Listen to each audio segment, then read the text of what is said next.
इसी तरह उम्रा और लगातार पैदर पे उम्रा करना यक्के बाद दीगरे और हज करना, ये ऐसे अमाल है अल्लाह फ़िक्र फ़ाक़े और मुताजगियाँ ख़त्म ही कर देते। नबी अकरम सल्लल्लाहु अलैहि वसल्लम ने फरमाया, सैयदना अब्दुल्लाह बिन मसऊद रज़ियल्लाहु अन्हु हदीस के रावी है, जामे तिरमिज़ी में हदीस नंबर 810 है, ताबिऊ बैनल हज वल उम्रा,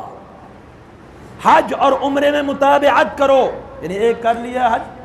फिर करो, उम्रा कर लिया फिर करो। फ़इन्नहुमा यनफ़ियानिल फ़क़्र ज़ुनूब वल फ़क़्र कमा यनफ़िल कीरु हबथल हदीद वद्दहब वल फ़िज़्ज़ा, ये फ़क़्र फ़ाक़े और गुनाहों को हज और उम्रा इस तरह ख़त्म करता है जिस तरह भट्ठी लोहे चांदी और सोने के जंग को ख़त्म कर देती है।